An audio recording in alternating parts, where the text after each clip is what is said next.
Welcome to King Said So, Africa's one land, one language, one currency, one army on King Said So.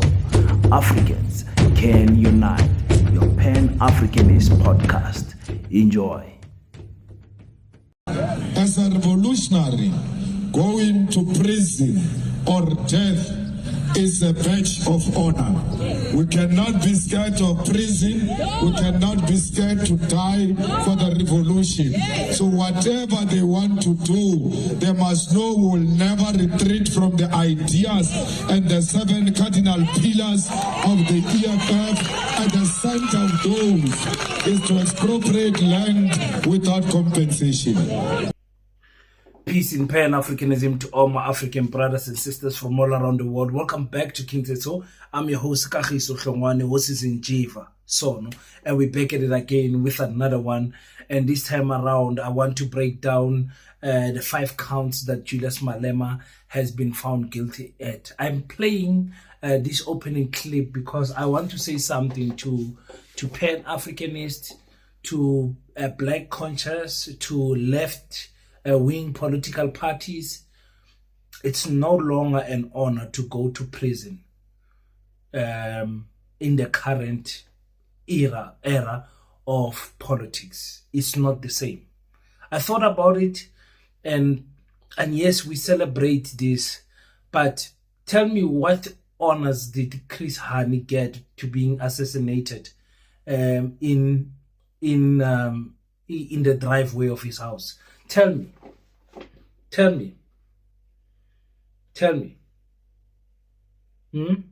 Steve Bantu Biko, tell me, what honor did he get? Chris Hani's killer was jailed and released in South Africa. Tell me what honor is there? It's cold in those jail cells, in those prison cells. It's very cold there. Your family suffers. Go and ask Chris Hani's wife and children if it was worth it to lose their father for this current revolutionary political party, the ANC. Go and ask them. And the question is, again, why do you go to jail? What is the reason that took you to jail? It cannot be a badge of honor to go to jail for firing a toy gun. We are looking, ladies and gentlemen, at the Madlanga Commission, at the State Capture Commission. This is the true State Capture Commission. Not that thing that happened there with Zondo. This, the Madlanga Commission, is telling us that judges are bought, lawyers are bought, the police from the top structures, intelligence is bought, politicians are bought, political parties are bought. So if you go against that system that is completely corrupt and it sends you to jail, what type of a badge of an honor is that? Tell me. What, and I'm not saying let's be coward, let's not fight on, let's not do, no. Please don't get me wrong. I'm saying in the current times that we are living in, where the judiciary is completely corrupt. 2 co-accused. One gave the other one the gun, the other one fired the gun. The one who gave the one the gun is not guilty. So where did the one who fired the gun get the gun from?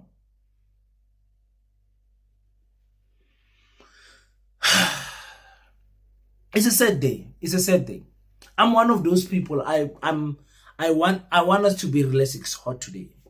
I want us to be realistic about everything that is happening. Number 1, we must come at arms legally, socially, against any movement that AfriForum does. We must go and watch when they were marching for farm murders. And we must analyze the clips and look at things that were unlawful that happened there and open cases. That is why at Paseta, we've got what we call Paseta legal minds. It is for exactly that same reason. But unfortunately, lawyers are not people that are inclined to be part of a revolutionary movement. It's very difficult to get people like Abu Dalimpofu. Very difficult. Very difficult. In the current generation, it's very difficult to tell a lawyer who just graduated, practicing somewhere in a law firm, to say, listen, we have something at Paseta. We want to grow a group of attorneys that can protect African people and an African agenda, just like, the other people are doing for their people. I think we must open our minds in how we combat our enemies today. So again, I say, it is not a badge of honor for me to be sentenced by a corrupt system and leave my children and my wife exposed for God knows how long. It can be months. It can be years. The brokenness of my family. Because of a corrupt, you are not, guys, you are not being arrested because I'm sure you guys understand what I'm saying. I'm sure you guys understand what I'm saying. I'm not happy. I'm not happy. I'm not happy. I'm not happy at one. I'm very angry at Julius Malema to have made this careless mistake. I'm not saying it's illegal, it's not illegal, whatever. I'm saying it's a careless mistake. It was an unnecessary act when they were celebrating the anniversary of the ANC. It was unnecessary. It was unnecessary. And some people have to come and say it in the EFF to say, hey, press, yeah, we must not make mistakes like this anymore. And remember, they are not finished with him. There are papers that have been filed that has been given to the American government to form sanctions against the man. So they are not finished with him. He is that type of a threat to the white system. A 9% political party feared that much. Feared that much. Today we are reading the 5 counts why he was found guilty. But I just wanted to vent out a little bit because I'm not happy. I'm not happy. Because now we have to envision a future of the EFF where Julius Malema is not in parliament. It's not the end of the day if that happens, actually. Because Jacob Zuma is still much in control of the EFF, even though he's not in parliament. But you remember how they blocked him to be in parliament, how they played everything. My question is, we are watching the State Capture Commission happening right now. People are getting sick. People are apparently jumping out of buildings and dying in France. People are being mentioned. Our president is being mentioned by almost every person that has come into cross-examination. But nobody's saying Cyril Ramaphosa stepped down. Again, in that double standards that we have as African people. I don't care about other people. As African people, if it was Jacob Zuma, I am pretty sure we would be in the streets saying Zuma must fall. But look at what is happening now. Nobody's saying Cyril must fall. The media is mum, looking away. Now we have the son of the soil, Julius Malema, who is now in trouble because of 5 counts that he was found guilty. The first count is unlawful possession of a firearm. So they're saying it's not a toy. It's unlawful possession of a firearm is a very serious thing. Just imagine the police stop you and in your car there's a firearm. That is how you must think about it. It's about 5 years minimum to 15 years sentence for that. Especially when it is a semi-automatic gun. Ooh, semi-automatic, which you are doing cast heist now. Shai motor green match. The second count is an unlawful possession of ammunition. It's the same thing. If they find you in your car, in a bus, they stop you in public, and in your bag there is ammunition, you are going to be charged. Also, about 5 years plus the sentence of that. We know in South Africa, usually these sentences run concurrent. They are together. They are together there, because at least these ones, they were found in one incident, so to say. But yeah, that is very sad. So number one, unlawful possession of the firearm, unlawful possession of ammunition. The third one is the discharging of the firearm. So if you discharge that firearm, is something else. You got the firearm, but you discharge it. So if you don't discharge it, we take other things in consideration. So that is also up to 5 years. You know, and to make it worse, it was now discharged in public, in front of people. So discharging a firearm in public is a big problem. You are not in your backyard, you are not in your farm, you are in a public gathering, in an event, as they say. Reckless, the fifth one is the reckless engagement, endangerment of persons and property. So you endangered people when you did what you did. When you discharge that firearm, it endangered other people. And the last one is a failure to take responsible precaution, to avoid danger. So that's what is happening. Again, let me go through them so that you can hear them. It's an unlawful possession of a firearm, number one, up to 5 years to 15 years, you can get that because of the gun being automatic in this case. Number two, unlawful possession of ammunition. Those are the bullets inside. And that is unlawful discharging of a firearm in a public space. And the fourth one is a reckless endangerment of people.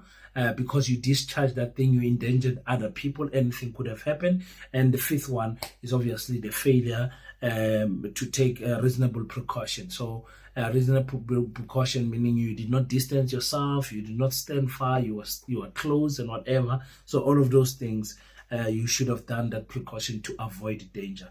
So Adrian Snyman, his co-accused, was found not guilty. They started with him, they said not guilty. After saying not guilty, they said you can leave the dog. you have no more business in this courtroom. You can leave the dog. But he said no, I'm okay, I'm going to stand here, as they hand out a judgment to Malema. That was an honorable thing to do. Even though his white privilege protected him, that was an honorable thing to do. So we have to salute that. We know some white people as individuals are loyal to the cause of justice, loyal to equality as individuals, not as a group. But you find individuals that are true humans, that don't see themselves better because of their skin color, and that understand that I am protected and I am not guilty until until proven innocent, because I am of this skin color. So for him not to go there and stand at the back when they said you can leave, you can exit the dock, and he said no, I will stand, it's an honorable thing. I salute him for that. It does very little for a revolution and the African agenda, but it does quite a lot for the friendship that he might have with Julius Malema. It does a lot. I can imagine. So yeah, he's found not guilty. We know that if Julius Malema is found guilty for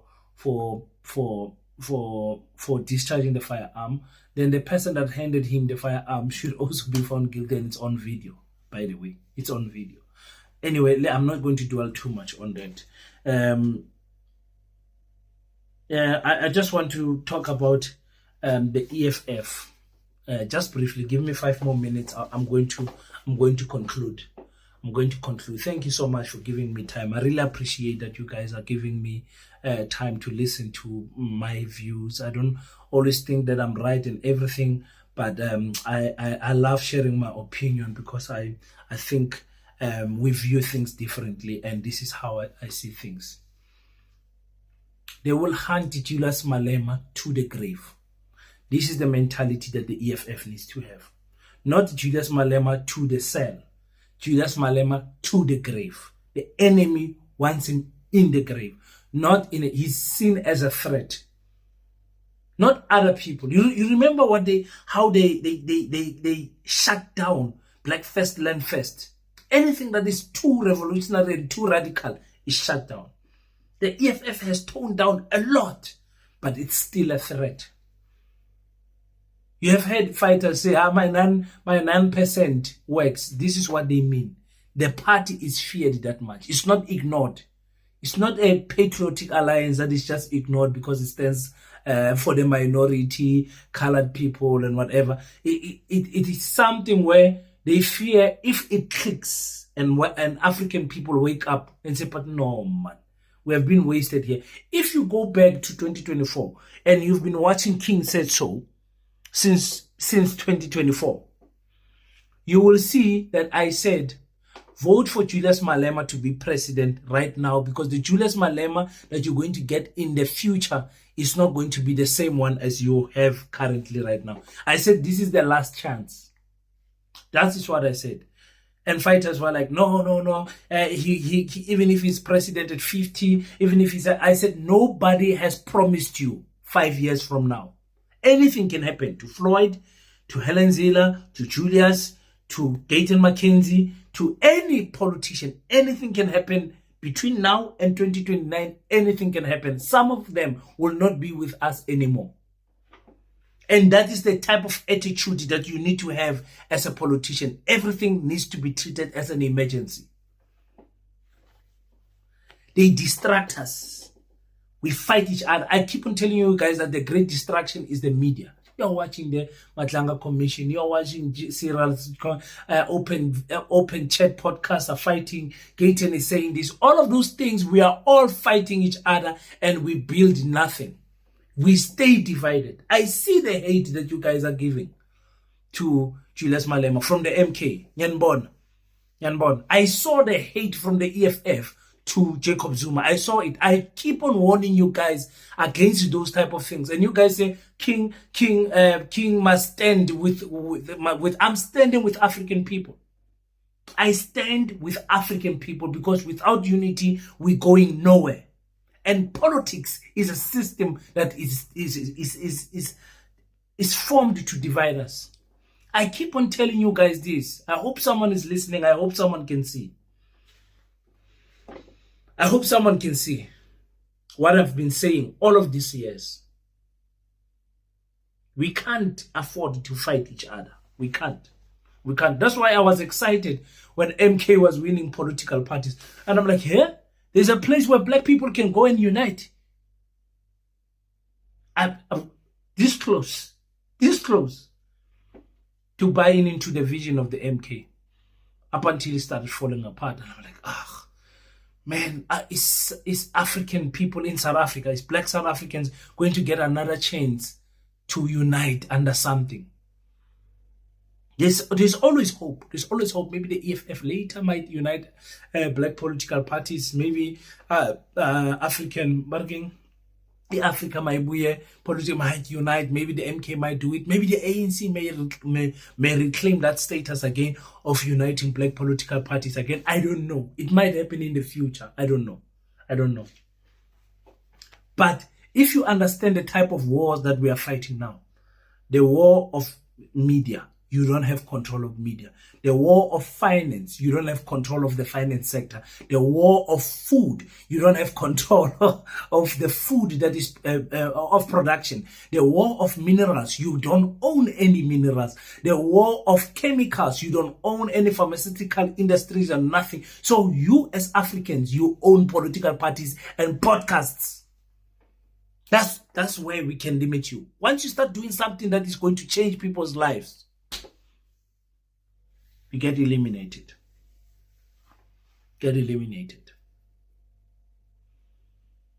And just so before I close, I said, give me 5 minutes, almost 5 minutes. You have heard me in the past, if you have been watching my videos for long. I said, who did Jacob Zuma groom to be the next Jacob Zuma? Not in character, but in strategy. Who did he groom? Nobody. Who did Thabo Mbeki groom to be the next Thabo Mbeki? Nobody. Who did Mandela groom to be the next Mandela? Nobody. Nobody. Who did Julius Malema groom to be the next Julius Malema? The closest thing there for me was Ndlozi. As much as some would call him a coward because of his character is not that aggressive, but you know Ndlozi, when he gets angry, he gets angry. But I told you guys about character. I said, look at the president of Burkina Faso. Look at the president of Mali. Look at the president of Botswana. Look at their character. Look at the president of Senegal. Look at their character. It's not aggressive people. I don't know, what do they call it? That subtle aggressions that they have. They strategically know how to be humble, but still being firm. And that's maybe the future. Look at, for example, in South Africa, the best example I can make is Vuyo Zungula. He's the best example. No one is above Vuyo Zungula when it comes to a person who never appears as angry, as aggressive, as whatever, but as firm. Every time he speaks, you're like, oh, this man has spoken. A man has spoken. The EFF has to envision a future. They have to start planning. They must not be arrogant. I heard Julius Malema says there's only one EFF, the EFF of Julius Malema. No. A revolutionary is bigger than all of us as individuals. It's bigger than all of us. If we have to wait for generations to get the next leader, that is also the reason why Africans never unite. Because it's like Thomas Sankara dies. When Thomas Sankara died, I think Ibrahim Traore was a few years old. Look how many years they had to wait for Ibrahim to be a man and finally take that country over. And this foolishness that we Africans have to think that maybe we can win the war in the courts, we can win the war in the ballot paper, that nonsense that we keep on having, that delusion that we keep on having to think we can beat them at their own game, we can beat them in politics, you are foolish.